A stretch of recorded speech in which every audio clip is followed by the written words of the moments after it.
Good morning. Well, listen, I mean, if you're a migrant landing in this country, if you're a Martian landing in this country, you wouldn't believe we've had a Tory government for the last 12 years. Look, I see every day as the Mayor of London the benefits of migration to our city and our country. The issue is you've got to make sure there is a safe way for those who are fleeing persecution, asylum seekers and refugees to come here.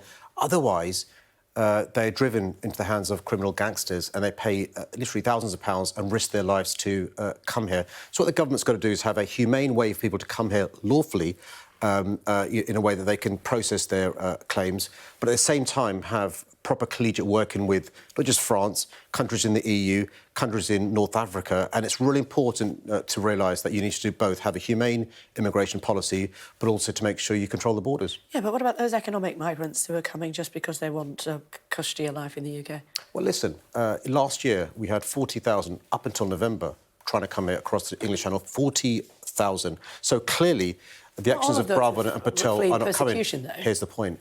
Many of those who were coming may be fleeing persecution or asylum seekers. There is no other way, right, if you're fleeing persecution, to make a claim to the UK. So if there was a proper system set up, you could make sure people could apply in a safe way, but also you could make sure by working closely with France. By the way, President Macron's been in position for some time. We've had a Conservative Prime Minister for 12 years. There's no reason why this deal couldn't be done, over the last 6 years since we left the European Union. The same goes, by the way, with other countries in the EU. The same goes with those countries in North Africa. Of course, we've got to be dealing at source with the issue of people, leaving the coast in a dangerous dinghy. But it's a combination of a safe way for people to have their claims processed, but also clearly working with those at source. What did you make of the Immigration Minister, Robert Jenrick, who used to be the Housing Minister, of course, Housing Secretary, who said that people were coming here for one of the reasons is that the hotels are quite nice, that they get to stay in?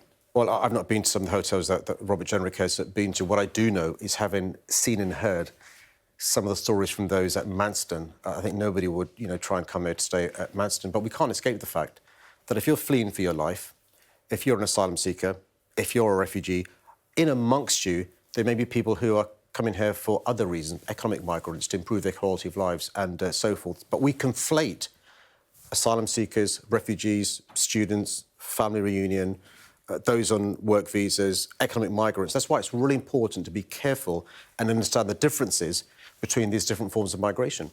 You're worried about Londoners and those that are renting and how much it's costing them? I'm really concerned. We have 2.6 million Londoners who live in private rented accommodation. They face a number of challenges that all of us face: cost of living, energy bills going up. The government potentially increases taxes this Thursday in the autumn budget. On top of that, renters in London pay on average £2,500 per month. In the last year alone, rents have increased by the greatest amount since records began, by more than 16%. And we're publishing some research today which shows that 4 out of 10 of those renting, 4 out of 10, are worried over the next 6 months they won't be able to pay their rent, which could mean they've been made homeless. So we're lobbying the government in London, just like Labour colleagues and others lobbied the Scottish government, to freeze rents for this short period of time, just to allow those families to stay in their homes during this cost of living crisis. What about those people who, not necessarily fat cats, who are owning these properties and are renting them out to try to make ends meet themselves? So 40%, more than 40% of those landlords who rent out their properties own them outright. There's no mortgage at all.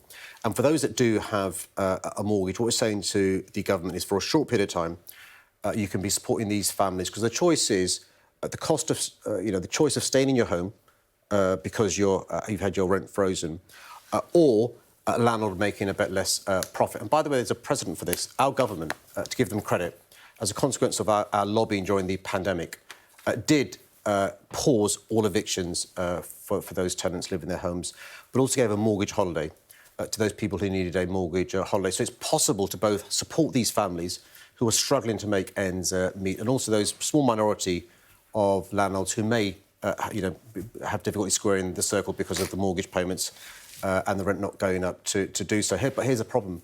Rents going up by 16%, as they have over the last year, is far in excess of interest rates or cost of living. That's why it's so important to support these families. I've got a friend who's recently joined the police service, the Met, and it seems every other day she's being called out to a stabbing. What are you going to do about it? Well, firstly, thank you, your friend, for joining the police service. We are recruiting in London. We now have more than 34,000 officers, which is the most we've had in recent times because of our investment from City Hall. And without being in any way complacent about the issue of stabbings and knife crime, we have bucked the national trend in London. So in London, unlike the rest of the country, we've seen knife crime going down, knife crime with injury going down. Not enough. Gun crime, of course not enough. I'm not complacent at all. Both as a Member of Parliament and as Mayor, I meet bereaved families. I also meet victims of crime. One homicide is one too many. In this year alone, the first 11 months, we've managed to reduce by almost 70% the amount of teenage homicides because of being tough on crime, supporting the police, but also tough on the complex causes of crime, supporting young people, youth workers, giving them after-school clubs at the weekends, clearly not enough. I'm particularly concerned about not just knife crime, but violence against women and girls. So we're supporting women's groups, but also tackling perpetrators as well. How concerned are you about potentially Mr. Corbyn trying to take your job off you? Well, listen, I've got the best job in the world. I'm not surprised that the newspapers are reporting that other people want the job. Listen, one of the reasons I wanted to be the mayor was to give back to this city that's given so much to me and my family. I won't be surprised if other people also expressed an interest, true or not, in relation to being a mayor. And that's fine. That's the joys of a democracy, right? People can put their names forward and run for the best jobs. And I'm looking forward to the election, which will be in May 2024. And I'll be asking Londoners to lend me their trust and their vote again. What do you make of the suggestions that, and apparently we have checked it out, and it is the case, that those in the higher echelons of the Labour Party do not want him to be able to stand as a Labour MP ever again? I simply don't know about that. But I'm asking you what you think about it. Well, look, I mean, in my view, one of the things that Keir's done really well, Keir Starmer, is to address serious concerns around anti-Semitism. I think that one of the reasons why my understanding is Jeremy Corbyn had the whip removed was his failure to accept the report and failure to apologise. Clearly, if Jeremy Corbyn does apologise, I suspect the whip will be restored. Look, the Labour Party is, a big tent, but there's no place in our tent for anybody who gives the impression of condoning anti-Semitism. Do you think he is an anti-Semite? No, I don't. Listen, I've worked with Jeremy over many, many years. He's not just not a racist, he's an anti-racist, but you can't escape the feelings of Jewish people who feel that some of the things that went on when Jeremy Corbyn was a leader did condone anti-Semitism, and there were examples, I experienced it, of anti-Semitic remarks made by Labour Party members. Most of them, if not all of them, have been kicked out. They should be kicked out. We aren't just a party that isn't anti-Semitic. We should be actively anti-racist, driving out anti-Semitism from our party and from society. And I think it's really important that we show that moral leadership, but also that sense of solidarity, and there should be no space for that in our party. It's always great to see you, Mr Mayor. Thank you very much indeed for joining us on the programme. Thank you.